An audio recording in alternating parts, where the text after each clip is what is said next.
Hello, good morning friend.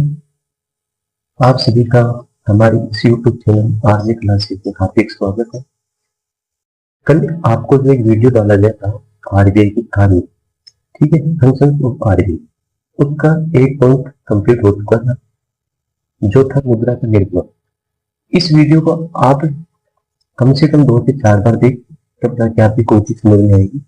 आज का जो वीडियो है वो 10 से 15 मिनट का वीडियो होगा। इस वीडियो को आप कंप्लीट देखा दो, ठीक है। अंत तक इस वीडियो को देखो, बार बार देखो, जिससे क्या होगा, कोई टॉपिक आपका समझ कंप्लीट होगा, ठीक है। तो आज आरबीआई की जो कार्य है, आरबीआई की कार्य, इसमें सेकंड है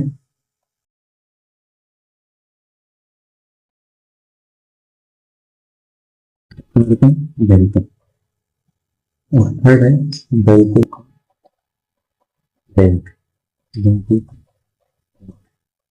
फोर्थ है मुद्रा भंडार का,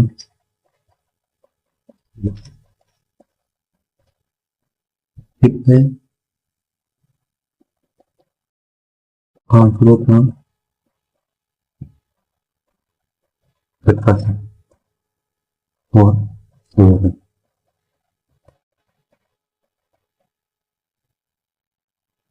और सिक्स्थ मुद्रा एवं कीमत बोर्ड, ठीक है। एक आपने क्या है कि एक तो आपने पढ़ लिया मुद्रा कैसे जारी की जाती है, मुद्रा का निर्माण कैसे होता है, ये चीजें आपने पढ़ी। कल की वीडियो में आपने ये चीजें पढ़ी, ठीक है। इसको आप बार बार देखना हो छूटे, तो इस वीडियो को आप पूरा देखना, अंत तक देखना, तब जाके आपकी कोई चीज क्लियर होगी। तो इसमें क्या है, पहला तो है सरकार का बैंक है, ठीक है। आज का जो पहला पॉइंट है सरकार का बैंक है, सेकंड पॉइंट है बैंकों का बैंक, और थर्ड पॉइंट है मुद्रा भंडार का संरक्षण, फोर्थ है आंकड़ों का प्रकाशन संग्रह, और सिक्स है मुद्रा एक यूनिट पर एक, ठीक है। अब देखो क्या होता है, सरकार का बैंक किस हिसाब से वो अपने जो भारत की सरकार है या राजस्थान की सरकार है, राजस्थान की सरकार क्या करती है, पैसा कोई भी यूज पड़ती है वो बाहर से लेती है, भारत की सरकार से लेती है, ठीक है। और वो क्या होता है कि मतलब जो भारत की जो गवर्नमेंट है वो अपने जो भी लेन देन करती है कोई विदेशों के साथ या अपने देश के अंदर जितनी भी उनको मुद्रा की जरूरत होती है सरकार को, ठीक है, वो किसी लेती है, वो लेती है आरबीआई से लेती है, ठीक है। आरबीआई उनको क्या करती है, ऋण देती है, ठीक है। और उनकी जो मुद्रा होती है, उनकी जो पैसे होते हैं सरकार की, वो आरबीआई अपने पास क्या करती है, जमा करती है, ठीक है। सरकार की जितनी भी प्रतिभूति है उनको जारी करने का काम कौन करता है, आरबीआई करता है। कौन करता है, आरबीआई।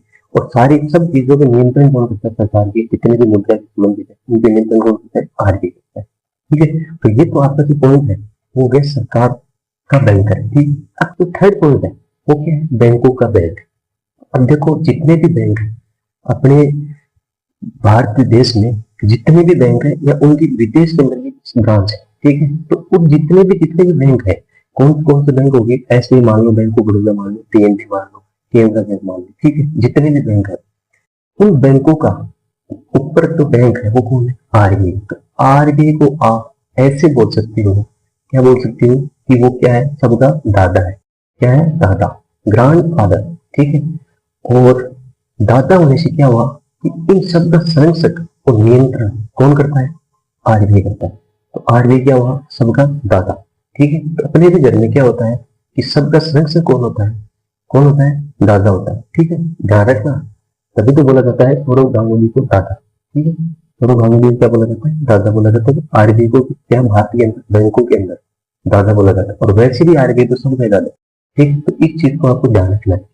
अब क्या बैंकों का बैंक कैसे हुआ कि किसी भी बैंक को ऋण की जरूरत पड़ी, कोई उनके पास पैसा इतना उस हिसाब से हो गया कि उसको आरबीआई के पास जमा कराना पड़े, ठीक। जैसे मान लो सीआरआर के रूप में, एसएलआर के रूप में अपने पास रखना पड़े, सीआरआर के रूप में आरबीआई के पास जमा कराना पड़े, तो उनका क्या रेशियो डिसाइड कर दिया जाता है कि इतने परसेंट से लेकर इस परसेंट तक आप इसमें जमा आपको कंपल्सरी करवानी, तो यदि ज्यादा भी करवाए तो करवा सकते। तो उससे क्या होता है, उन बैंकों की जो भी तरलता की जो भी स्थिति होती है ना, वो उनकी मजबूत स्थिति बन जाती है।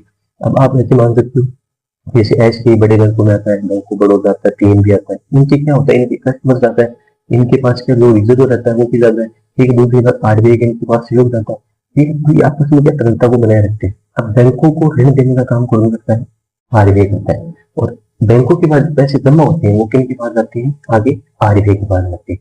और उनके मूल्य स्थिरता, कीमत स्थिरता बनाए रखने के लिए उनमें क्या होता है कि जो भी ब्याज की जो रेट होती है, ब्याज रेट होती है, ठीक है, इंटरेस्ट रेट होती है, वो क्या करती है, बैंक समय समय पर एनालिसिस करती है आरबीआई। आरबीआई उन बैंकों पर नियंत्रण रखती है और वो बैंक जितने भी कस्टमर को लोन प्रोवाइड करवाते हैं या अपने अकाउंट के अंदर जितने भी तो उनके पास ट्रांजेक्शन होते हैं या पैसे का लेन देन होता है, अकाउंट के अंदर पैसा डिपॉजिट किया जाता है, उस पर भी जो ब्याज वो बैंक के द्वारा दिया जाता है, तो वो क्या करती है आरबीआई, उन पे सब पे क्या करती है, नियंत्रण रखती है। अब जैसे क्या होता है, किसके माध्यम से रखती है नियंत्रण, एक तो हो गया bank rate, repo rate, reverse repo rate, CRR, SLR, OMO, इन सब के माध्यम से आरबीआई के द्वारा इन बैंकों पे क्या किया जाता है, नियंत्रण किया जाता है। 2 महीने से मुद्रा मुद्रा मौद्रिक नीति है ना, मुद्रा के संबंधित जो मौद्रिक नीति उसकी समीक्षा की जाती है, क्या की जाती है, समीक्षा, रिव्यू किया जाता है। उसके माध्यम से क्या किया जाता है, तो आरबीआई इन बैंकों की कंट्रोल रखती है और जो भी इतनी महंगाई है, मंदी है, उनसे निपटने के लिए सरकार बार बार इनमें क्या परिवर्तन करती है, ठीक है, जिससे क्या तरलता और कीमत स्थिरता बनी रहे, मार्केट के अंदर संतुलन बना रहे, ठीक है। तो सरकार को, बैंक को यदि लोन चाहिए या अपने पास डिजिटल पैसा चाहिए, किसी भी प्रकार की प्रतिभूतियां जारी करी, सिक्योरिटी जारी करी, ट्रेजरी बिल जारी करी, तो कौन, किसका माध्यम है, आरबीआई के द्वारा, ठीक है। और बैंक अपने स्तर की ये चीजें करते हैं, ठीक। हालांकि नियंत्रण संपत्तियों का लेन देन जो भी बैंक है उसके ऊपर कौन होता है, आरबीआई, ठीक है। अब तीसरा है मुद्रा भंडार का स्रोत। अब आप समझ सकते हैं मुद्रा भंडार क्या होता है।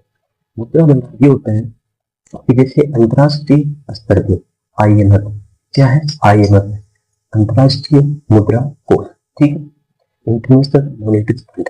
अब देखो आईएमएफ की स्थापना हुई 27 दिसंबर 1947, 27 दिसंबर 1947 को किसकी स्थापना हुई, अंतरराष्ट्रीय मुद्रा कोष, ठीक है। इस अंतरराष्ट्रीय मुद्रा कोष में टोटल देश कितने हैं, 151, कितने देश हैं, 151 देश, ठीक है। अब इसकी जो मैनेजिंग डायरेक्टर कौन है, क्रिस्टीना जॉर्जिवा, ठीक है। जॉर्जिवा कहाँ की है, बुल्गारिया, ठीक है। कौन से नंबर की है, यह है 12 नंबर, ठीक है। और उप प्रबंध निदेशक कौन है, गीता गोपीनाथ, ठीक है, वो भारत की है, ध्यान रखना ये बहुत इंपॉर्टेंट है ना आपके लिए, ठीक है। अब इसके अंदर जो नया जो देश शामिल हुआ वो कौन हुआ, एक हुआ लिंकेज स्कीम, कौन हुआ, लिंकेज स्कीम, ये देखो लिंकेज स्कीम, ये देश नया शामिल हुआ 191। अब ये देश कहाँ, ये देश है यूरोप, यूरोप में ये देश है, ठीक, ये 191 देश है, आईएमएफ में शामिल हुआ, ठीक। अंतरराष्ट्रीय मुद्रा जो भंडार का सदस्य है वो कौन है, आरबीआई। इसका रीजन क्या है, आईएमएफ के अंदर क्या होता है कि जितने भी देश है 191 देश, ये क्या अपने एसडीआर के रूप में या अपने जो भी कोटा निर्धारित किया जाता है, गोल्ड है, सिल्वर है, उसके रूप में उनके पास क्या, वो अपनी जो भी डिपॉजिट, पहले तो क्या डिपॉजिट करवाती, यदि किसी को जितने सदस्य, मान लो कि पहले 30 सदस्य ने डिपॉजिट करवा दिया और वो दूसरे देश की उस कोटा के अंतर्गत आ गए, तो क्या होता है, तरलता की स्थिति ऐसी होती है कि उनको पैसों की जरूरत होती है उन सदस्य देशों को, तो दूसरे देश आपस में मिलकर जितनी डिपॉजिट आती है उसमें से कोटा निर्धारित करने के बाद उनको क्या लोन प्रोवाइड किया जाता है, किस अवधि के लिए, शॉर्ट टर्म के लिए, ठीक है, शॉर्ट टर्म के लिए उनको लोन प्रोवाइड किया जाता है। अब आईएमएफ है, आईएमएफ के अंदर क्या है, आईएमएफ के अंदर ये है कि